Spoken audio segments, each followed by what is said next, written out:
सप्तपदी म्हणजे काय, तर दोन्ही वधू आणि वर एकमेकांना 7 प्रकारची वचनं देतात. जर तिच्या डोळ्यामध्ये एकही अश्रू आला तरी गाठ माझ्याशी असं सांगा त्यांना. सांगा तुम्ही. पहिल्या पावलामध्ये नववधू वर अन्न आणि पोषणाचे वचन घेतात. ओ मिखे एकपदे भवा.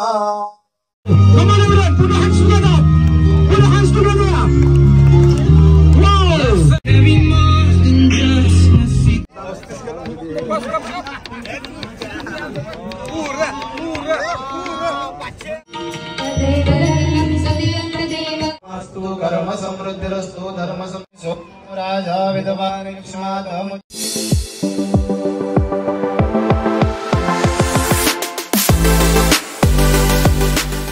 निरजा अबला अपुष्पना परमे.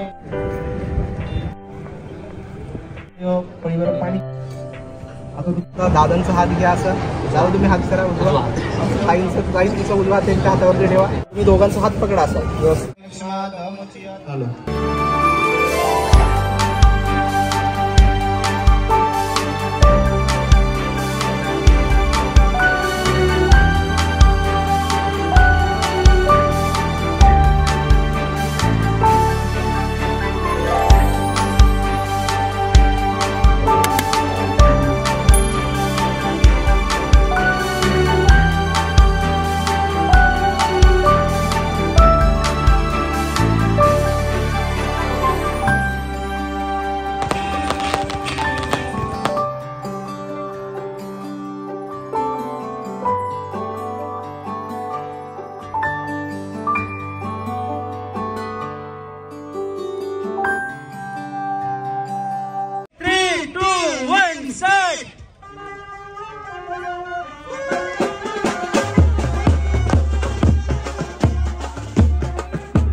प्रदक्षिणा मारल्या जातात वैदिक आणि शास्त्रानुसार.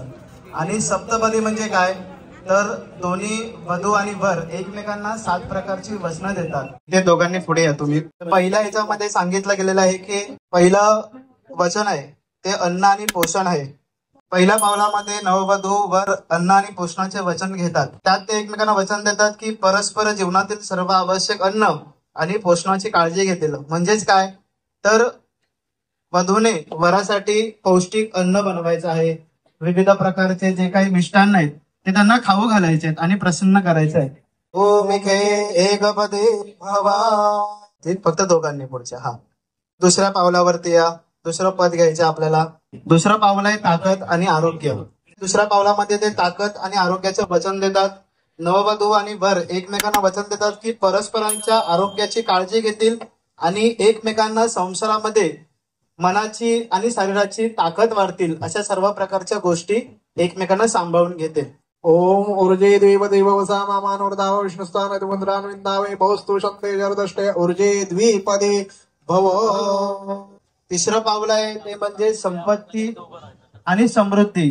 नववधू आणि वर एकमेकांना वचन देतात की परस्पर आर्थिक दृष्टिकोनातून जे काही घरामध्ये लक्ष्मी येईल ते आणण्याची जबाबदारी कोणाची आहे, तर वराची आहे, आणि ती सांभाळण्याची, रक्षण करण्याची जबाबदारी ही वधूची आहे.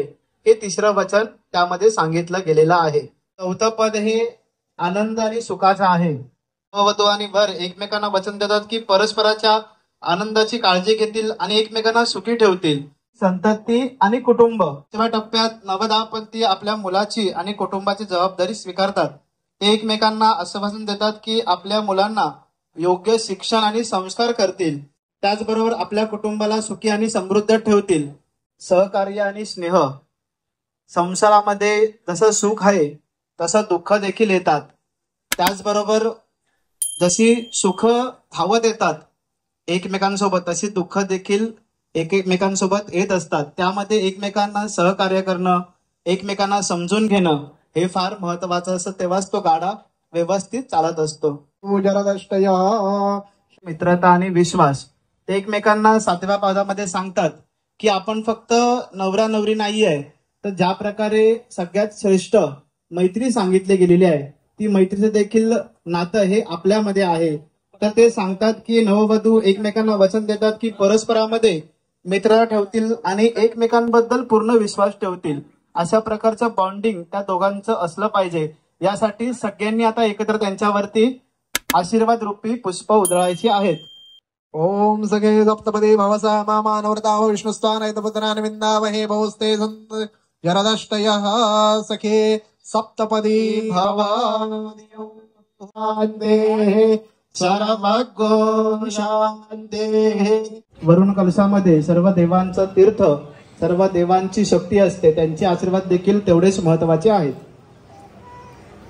हरिः ओम नो ततवाजामि ब्रह्मणा वन्धमानस्तदा शास्ते यजमानो हविर्भिः अहेडमानो वरुणे हवोद्धर्षगो समान आयुः प्रमुखीः.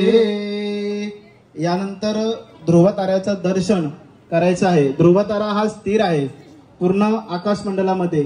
त्या ध्रुवतारासारखं आपलं आयुष्य, आपलं आरोग्य हे स्थिर राहावं आणि हा विवाह सुखाचा ठरावा यासाठी त्याचं दर्शन करतात.